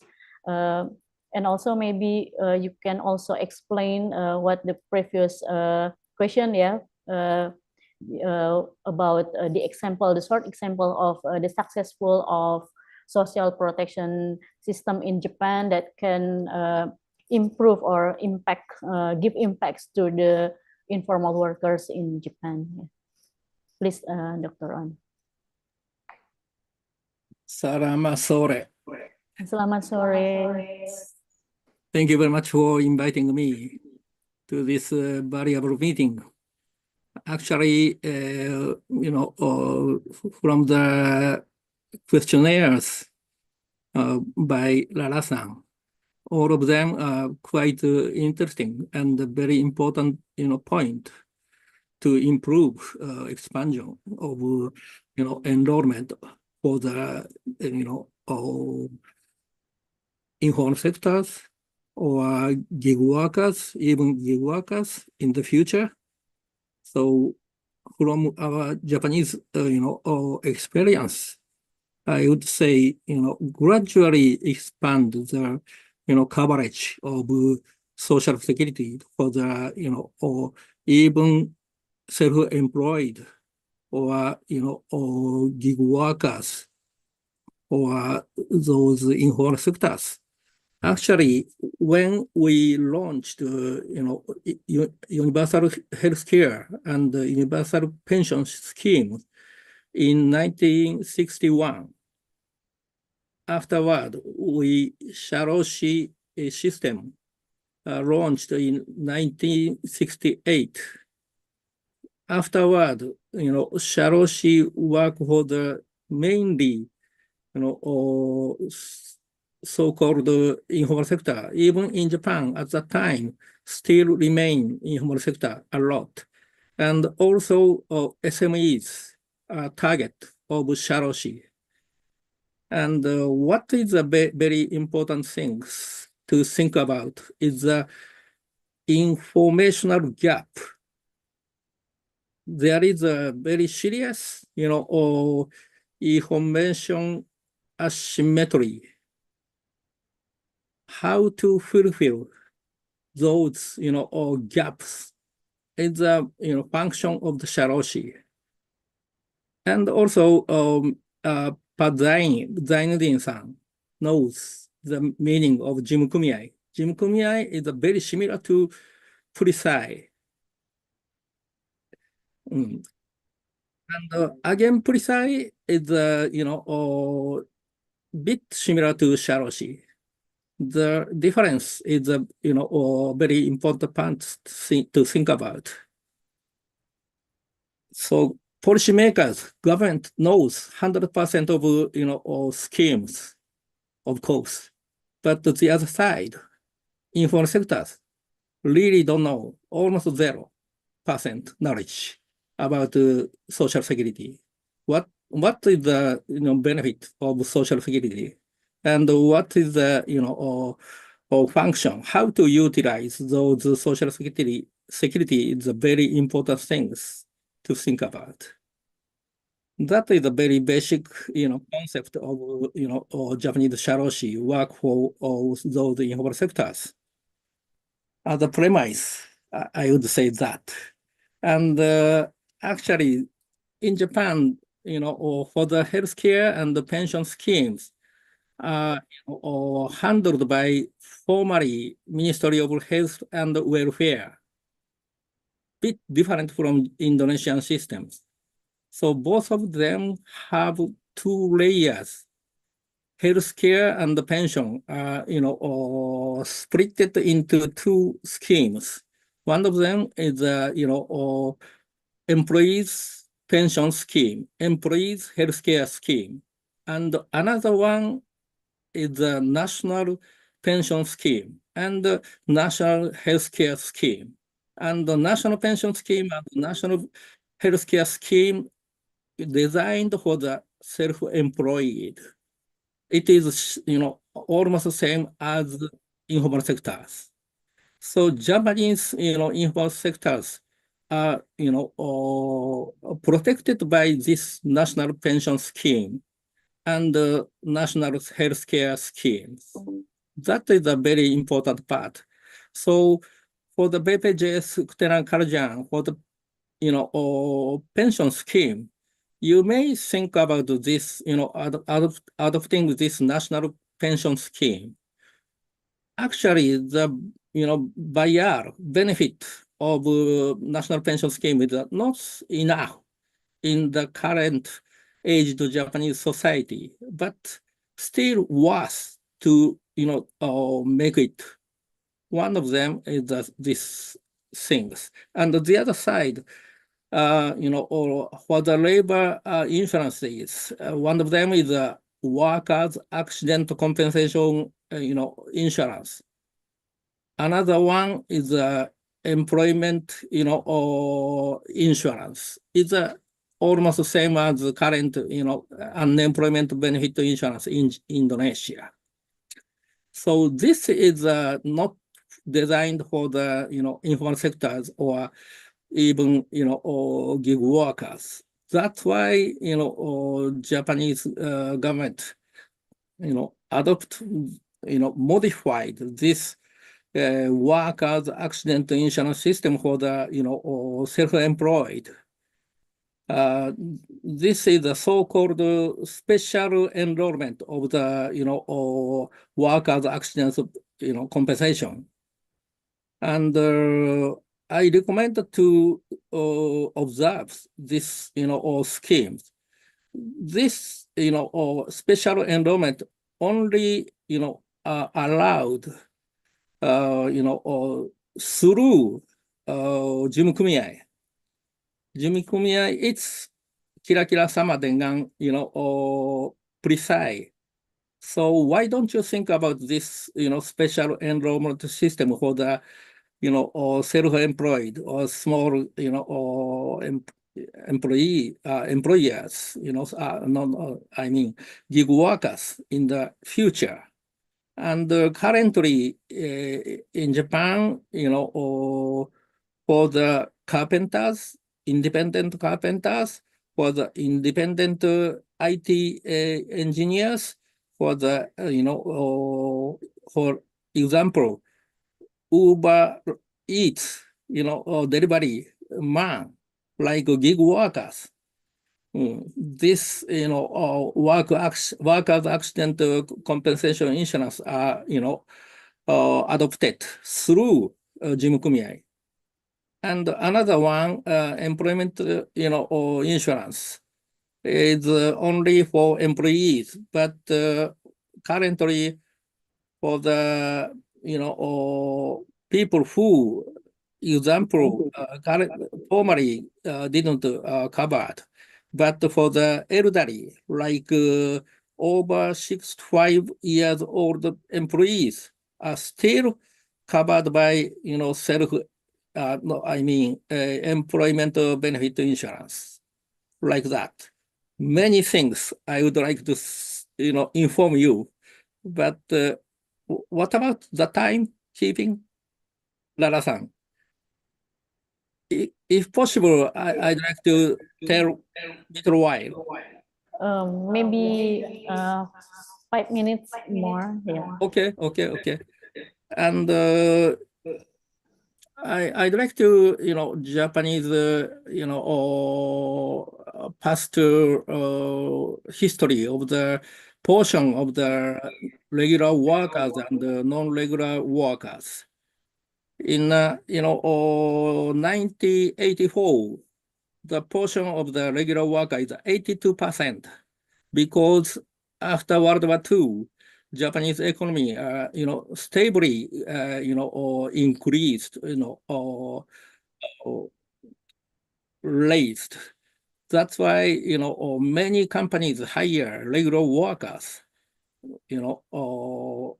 almost, 80%, employees are regular workers. But afterward, the, portion is, seriously shifted. After 2008, we experienced the, Lehman shock. Afterwards, current portion of the regular worker is 55%. On the contrary, non-regular workers portion is 42, quite big amount. So to think about,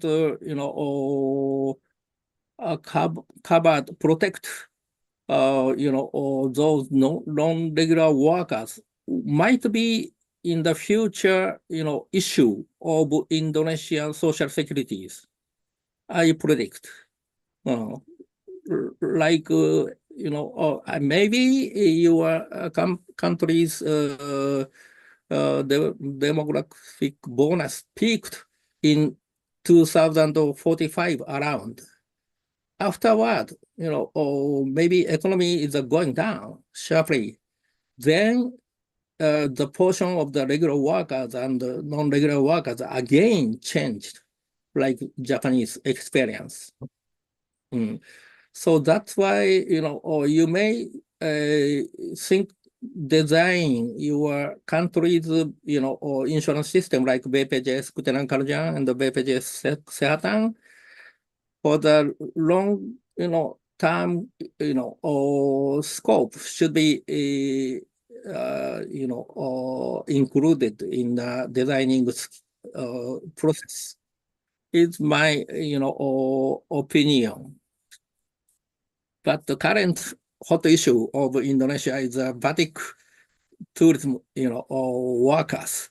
So I know that. So it is actually we experienced in the past, and I said in the beginning stage of my presentation, or my comment, or how to fulfill the gap of, or both party policymakers and, or those insurees.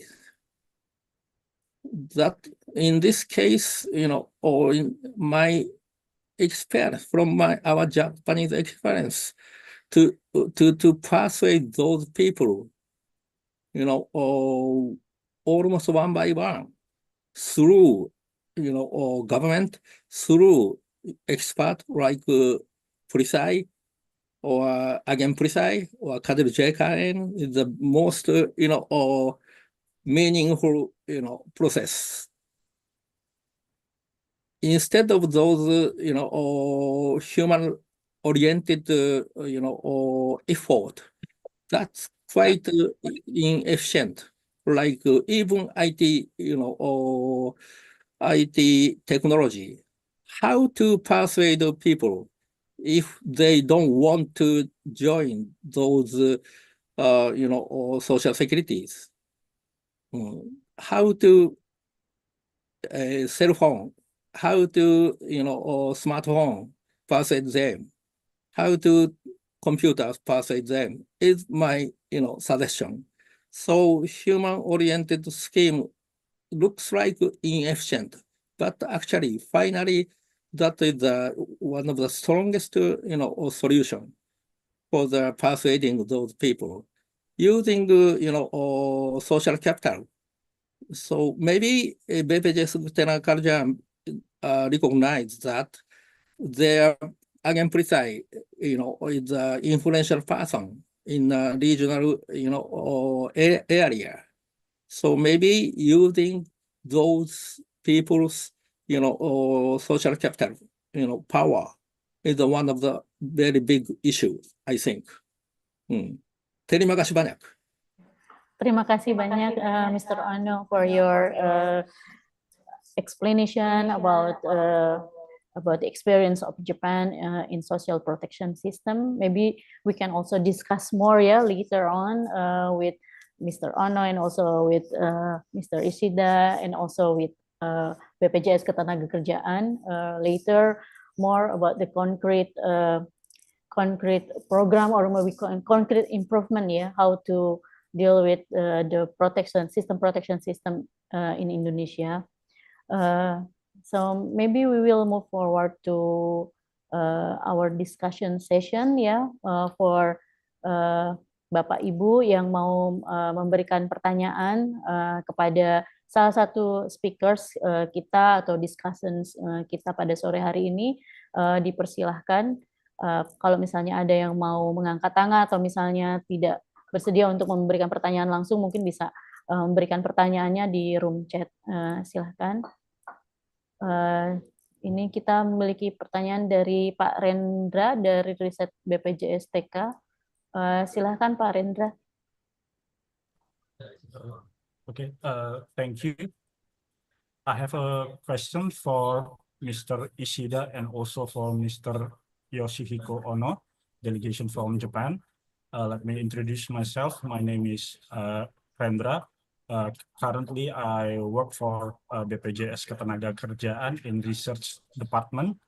My question is, how do you manage your social protection enrollment for informal worker in Japan? Do you have a compulsory procedure? And how do they pay their contribution? Is it a combination of taxes and part of their salary? Because here in Indonesia, we try to enroll those informal worker individual by individual. It takes time. We also try to nudge them, but again, it takes time. And here in Indonesia, we still don't have the law to enforce social security for informal worker. Thank you. That's all for my question. Oke, terima kasih Pak Rendra. Maybe Mr. Yoshihiko, Mr. Ono, or Mr. Oh yeah, okay. Okay, maybe there is another people who wants to ask question. Yeah, Mr. Rendra, we will accumulate first the question, and after that, Mr. Ono and also Mr. Ishida will answer your question. Okay. Maybe there are also another participants who want to ask question, or maybe raise hand. Silahkan Bapak Ibu, jika ada lagi Bapak Ibu yang mau bertanya terkait dengan sistem protection system ya, sistem social protection system di Indonesia, mungkin kepada Pak Arif Daryan, kemudian Pak Irwanda, Pak Sahat, Pak Prof. Ishida, and also Pak Ono, mungkin ada lagi Bapak Ibu?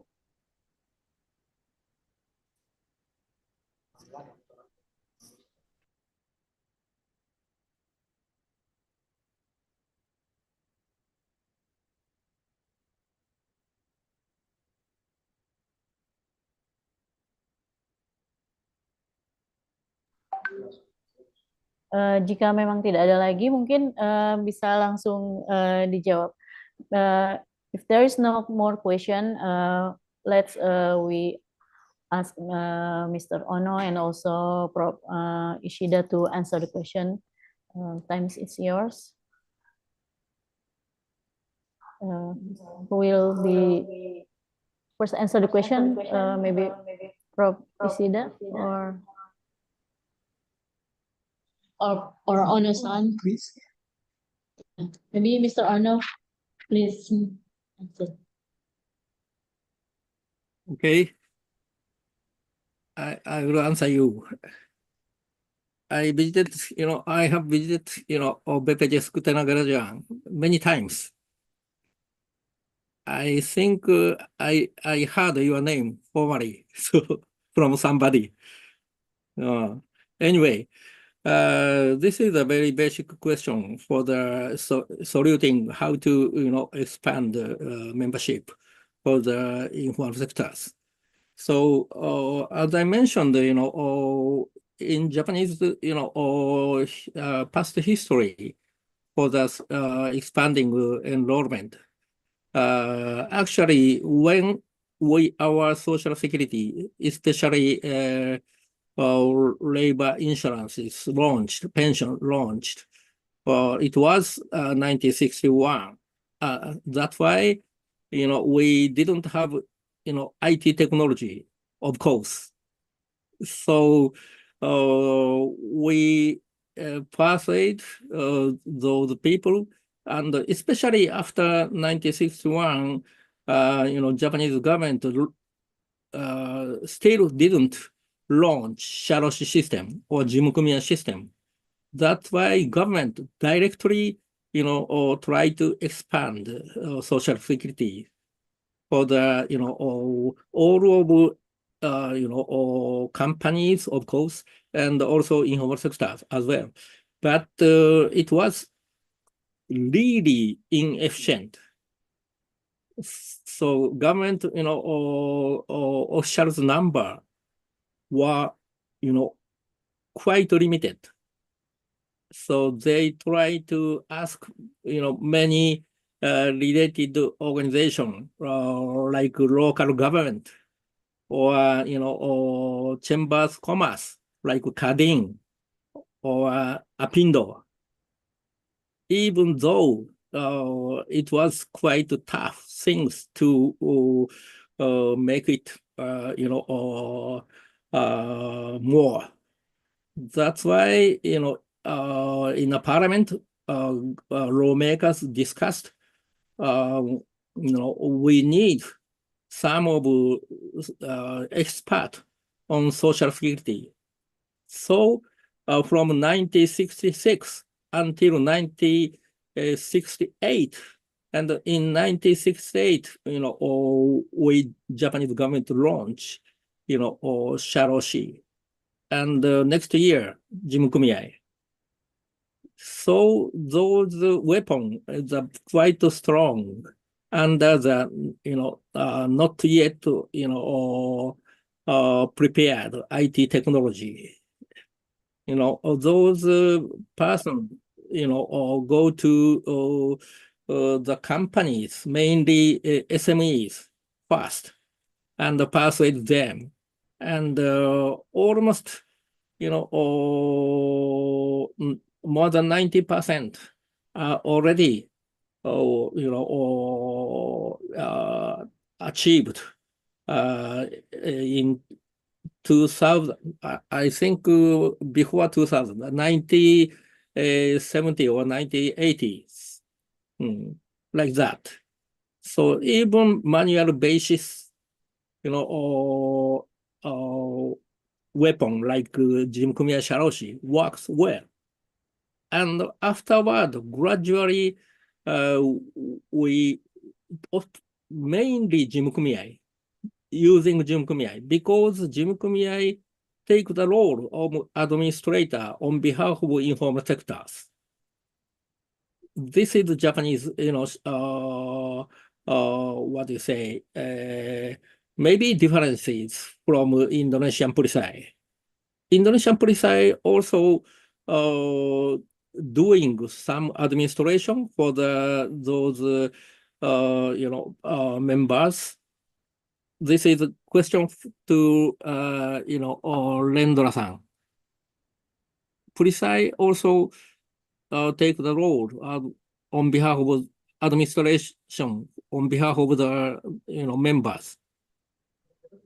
No, Mr. Yoshihiko. So Perisai in Indonesia, they only have BPJS Tenaga Kerjaan to enroll the informal worker.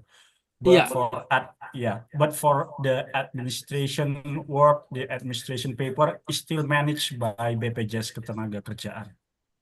Okay. That is a very important information to me, because the Japanese Jimkumiya, allow to do very simple, basic, administration on behalf of informal sectors. That is a very important part. So administration is a very heavy burden for the informal sectors or gig workers. So for them, Japanese government, allow Jimkumiya to make it. So for the future, Perisai might be, or modified as same as Japanese Jimkumiya. It's my, suggestion to you. And using them fully for the future is my suggestion. Terima kasih banyak.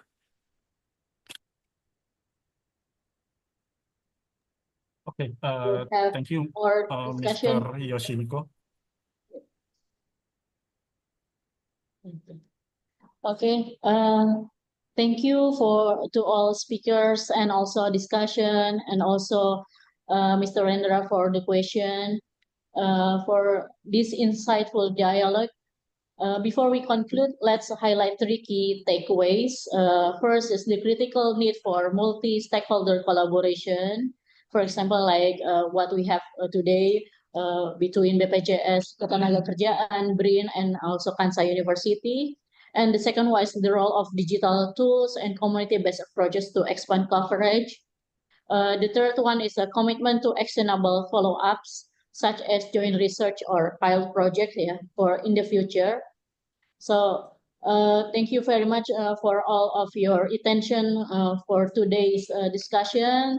Thank you for your time, Mr. Arif Dahyan, and also Dr. Irwanda, Prof. Shigenori Ishida, and Mr. Ono, Dr. Ono, and also Pak Sahat Silalahi.